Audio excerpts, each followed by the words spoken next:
नमस्कार, मेरा नाम अंकित शर्मा है और आज हम शुरू करेंगे लाइन्स एंड एंगल्स। आज हम पढ़ेंगे लाइन्स एंड एंगल्स। ज्योमेट्री को समझने के लिए ज्योमेट्री का बहुत ही इंपॉर्टेंट पार्ट है lines and angles. Lines and angles का बेसिक अगर हमको नहीं पता तो हम ज्योमेट्री को सॉल्व नहीं कर पाएंगे। तो लाइन्स एंड एंगल्स समझने के लिए सबसे पहले आते हैं लाइन पर, कि लाइन होती क्या है। वैसे देखा जाए तो बेसिकली लाइन का डेफिनेशन जो होता है वो होता है कलेक्शन ऑफ पॉइंट्स। पॉइंट्स के कलेक्शन को हम लाइन कहेंगे। मान लेते हैं बहुत सारे पॉइंट्स हैं, इनको हमने कलेक्ट करके रख दिया तो ये हमारा लाइन कहलाएगा। ये पॉइंट्स यहाँ से भी नहीं ख़त्म हो रहे, ये इन्फिनिटी पे जा रहे हैं, यहाँ पे भी इन्फिनिटी पे जा रहे हैं। तो हम इसको दिखाने के लिए एरो लगा देते हैं। इस एरो का मतलब है ये लाइन जो है यहाँ से चलती जा रही है, ख़त्म नहीं होगी, और इसका मतलब है यहाँ भी ये चलती जा रही है, ख़त्म नहीं होगी। तो जब तक किसी लाइन पे ये दो एरो ना दिखे तो उसको लाइन नहीं कहेंगे। लाइन का पार्ट ज़रूर कह सकते हैं, क्योंकि लाइन से ही लाइन सेगमेंट निकल कर आती है। लाइन सेगमेंट क्या होती है? लाइन सेगमेंट हमारी होती है कि a part of line with two and points.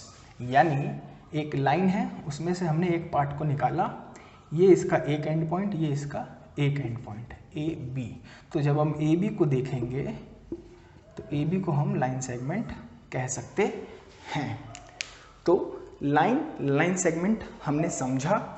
अब इसी में एक चीज़ और आती है, रे क्या होती है?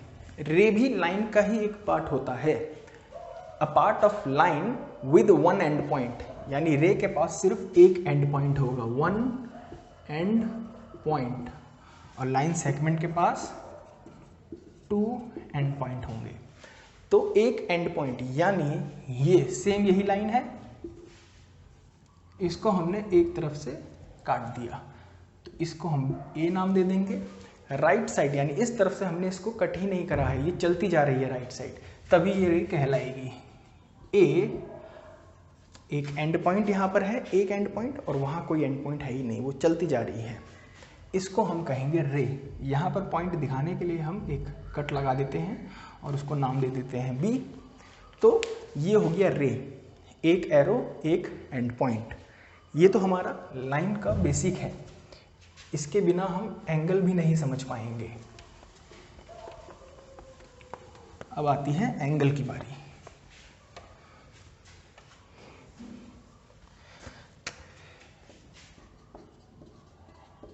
हमको जब तक एंगल के बारे में ही नहीं पता होगा तो हम complementary angles, acute angles, obtuse angles, इन सब के बारे में नहीं समझ पाएंगे। हमको बेसिकली एंगल क्या होता है वो देखना है यहाँ पर, और ये बहुत ज़रूरी चीज़ बता रहा हूँ क्योंकि बहुत से बच्चों को एंगल का डेफिनेशन ही नहीं पता। तो एंगल का डेफिनेशन क्या होता है?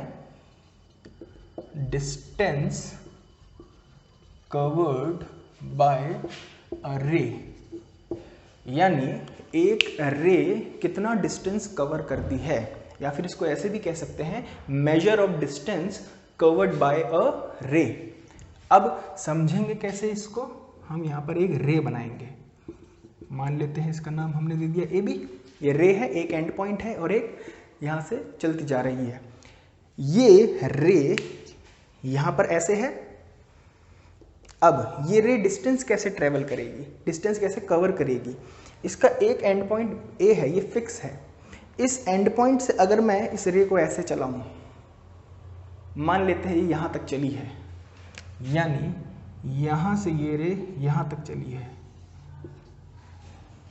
यहाँ से ये रे यहाँ तक चली है, डिस्टेंस इसने इतना ट्रेवल करा है, तो ये इसका एंगल हो जाएगा। इसको नाम दे देते हैं सी या फिर बी डैश। समझ में आई बात? ये बहुत ही ज़रूरी चीज़ है। एंगल होता क्या, एंगल बनता कैसे है? एक रे डिस्टेंस ट्रेवल कर रही है एक पर्टिकुलर पॉइंट तक, जितना उसने कवर करा डिस्टेंस वो एंगल कहलाएगा। अब ये एंगल एक्यूट भी हो सकता है, ऑब्ट्यूज भी हो सकता है, राइट भी हो सकता है, जीरो रिफ्लेक्स, कुछ भी हो सकता है। वो तो टाइप्स ऑफ एंगल में आएंगे तब समझेंगे। लेकिन बेसिकली होता क्या है एंगल है, डिस्टेंस कवर्ड बाय रे। ये समझना बहुत ज़रूरी है। अब इसके बाद हमको एंगल्स के टाइप्स के बारे में पढ़ेंगे, तो जैसे ही वहाँ पे जाएंगे हमको चीज़ें क्लियर होने लग जाएंगी। यही बेसिक है इसका। जिसने ये नहीं समझा वो ज्योमेट्री बहुत मुश्किल से कर पाएगा। Types of angles, types of angles. तो सबसे पहला आ जाता है हमारा एक्यूट एंगल। एक्यूट एंगल क्या होता है? एक्यूट एंगल क्या होता है भैया? एक्यूट एंगल हमेशा 0 डिग्री से बड़ा, 0 से बड़ा और 90 से कम, यानी 0 के बाद और 90 से पहले जितने भी मेजर्स हैं, जितनी भी वैल्यूज़ हैं, वो एक्यूट एंगल के अंदर आती हैं। जैसे कि 0 से बड़ा 1 डिग्री, 2 डिग्री, 3 डिग्री, चलते जाएगा 89 डिग्री तक, यानी इतने सारे एंगल हमारे एक्यूट एंगल होते हैं। यही है इसको समझने के लिए कि 0 से बड़ा और 90 से छोटा, ये हमारा एक्यूट एंगल हो जाएगा। शक्लें कैसी दिखती हैं इनकी? एक्यूट एंगल दिखते कैसे हैं? ये 0 डिग्री एक रे है, कहीं ट्रेवल ही नहीं करी, कहीं इसने गई नहीं, ना इधर गई ना इधर गई, यहीं की यहीं है, तो कुछ डिस्टेंस ही ट्रेवल नहीं करा, तो ये हो गया हमारा 0 डिग्री। जब ये 0 डिग्री बढ़ेगा, यानी जब ये डिस्टेंस ट्रेवल करेगी, तो कुछ ऐसे करेगी। अब 1 डिग्री पे आ गई, मान लेते हैं ये 1 डिग्री है, 2 डिग्री, 3, 4, 5, 6, 7, ऐसे ऐसे ऐसे 89 यहाँ तक। 90 हमारा ये होता है, 89 उससे छोटा, यानी ये हो गया, ये हो गया, ये हो गया, ये हो गया 89 डिग्री तक। ऐसे जितने भी एंगल दिखेंगे वो हमारे एक्यूट होंगे। ये देखते ही पता चल जाएगा एक्यूट है, देखते ही पता चल जाना चाहिए आपको कि ये एक्यूट है। ये भी एक्यूट है, ये भी हमारा एक्यूट है। जितने भी ऐसे एंगल दिखेंगे वो एक्यूट हैं, यानी 0 से बड़े और 90 से छोटे। तो एक्यूट एंगल की शक्लें कुछ इस तरह से होती हैं, ये ऐसे दिखते हैं। अब इसके बाद ज़रूरी चीज़ है ऑब्ट्यूस एंगल। एक साथ सारे एंगल पढ़ लेंगे, सीख लेंगे तो कोई दिक्कत नहीं होगी हमें, लेकिन पढ़ना ज़रूर है। अब आ जाता है हमारा ऑब्ट्यूस एंगल। एक्यूट हमारा 0 डिग्री से बड़ा, 90 डिग्री से छोटा। ऑब्ट्यूस एंगल क्या होगा? अभी हमने देखा एक्यूट यहाँ तक खत्म हुए 90 तक, यानी 90 डिग्री से बड़े एंगल्स और 180 डिग्री से छोटे, ये हमारे सारे ऑब्ट्यूस एंगल की कैटेगरी में आते हैं। इनकी शक्लें कैसी दिखती हैं ये भी हम देखेंगे। ये तो हमारा 90 था, एक्यूट यहाँ तक गया 90 हमारा ऑब्ट्यूस नहीं होगा क्योंकि 90 से बड़े, 90 से बड़े यानी थोड़े ऐसे, मान लेते हैं ये 91 है, ये 91 है, ऐसे जितने भी एंगल ऐसे होंगे वो हमारे ऑब्ट्यूस एंगल होंगे। ये सीधी लाइन जो है 180 डिग्री उसको छोड़ के 180 से कम और 90 से ज़्यादा, यानी इनकी शक्लें कुछ ऐसी होती हैं, ये ऐसे दिखते हैं, फैले फैले दिखेंगे ये आपको, ये आपको हमेशा फैले फैले दिखेंगे। तो ये हो गए हमारे ऑब्ट्यूस एंगल। अब सबसे आसान एंगल और सबसे यूनिक नेम वाला एंगल हमारा होता है राइट एंगल। राइट एंगल कोई समझने की जरूरत ही नहीं है क्योंकि राइट एंगल हमेशा 90 डिग्री, यानी 90 डिग्री जो भी है वो हमारा राइट एंगल है। इसकी तो एक ही शक्ल है, ऐसी बिल्कुल ऐसे दिखेंगे आपको। और सबसे बढ़िया है राइट एंगल पहचानने के लिए कि आपको कोई भी क्वेश्चन में कोई भी ट्राइंगल दे रखा है या फिर कोई भी क्वाड्रिलेटरल दे रखा है, उसमें आपको राइट एंगल इससे पता चल जाएगा। जहाँ पर भी उन्होंने ऐसा सिंबल बना रखा है वो हमेशा राइट एंगल है, यानी ये गिवन है। जैसे क्वेश्चन है, एक ट्राइंगल है, उसमें एक और उसने फिगर में ऐसे बना रखा है। तो आप समझ जाइए कि उसने एंगल ADC को 90 डिग्री बोला हुआ है। ये गिवन चीज़ है, यानी 90 डिग्री की पहचान इससे होती है। जहाँ ये दे रखा है वो 90 डिग्री है। अब इसके बाद हमारा इम्पॉर्टेंट एंगल जो होता है वो है हमारा रिफ्लेक्स एंगल। ज़्यादा क्वेश्चन आपको रिफ्लेक्स एंगल पे देखने को नहीं मिलेंगे क्योंकि बहुत रेयर एंगल होता है। रिफ्लेक्स एंगल क्या होगा हमारा, खत्म कहाँ से करी थी हमने कहानी, 180 से।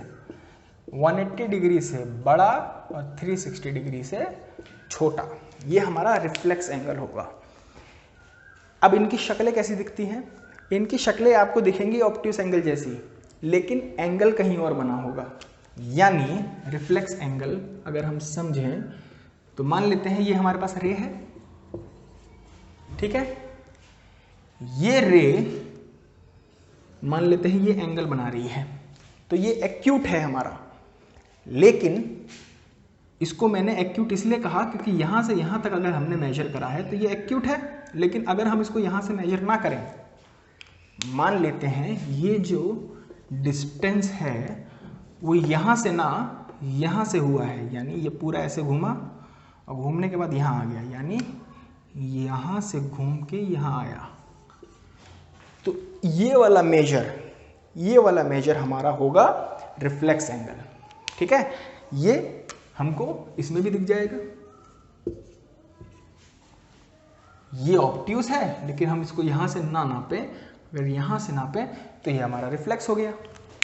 इनकी शक्लें जो हैं ऑब्ट्यूस एक्यूट जैसी होंगी, लेकिन नापा अलग जगह से जाएगा, अपोजिट साइड से जाएगा।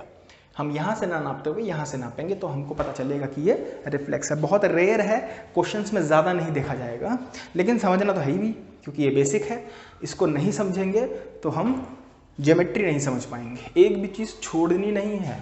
NCERT बुक इतना बढ़िया बुक है, आप उसको बस रीड कर लोगे तो आपको पूरी मैथ समझ में आ जाएगी। मतलब पूरी मैथ का मतलब मोर देन इनफ, आपको ज़रूरत से ज़्यादा NCERT से ही पता चल जाएगा। लेकिन फिर RS अग्रवाल जैसी बुक्स और RD शर्मा जैसी बुक्स भी ज़रूरी है क्योंकि उनसे आपको प्रैक्टिस करने को मिलता है। क्योंकि there are lot of questions present in RD Sharma and RS Agarwal compare to NCERT। NCERT में आपको बेस क्लियर करने लायक क्वेश्चंस मिल जाएंगे। अब उस बेस पे आप कितना प्रैक्टिस करेंगे वो आप RS अग्रवाल से कर सकते हैं, RD शर्मा से कर सकते हैं। तो ये टाइप्स ऑफ एंगल्स थे।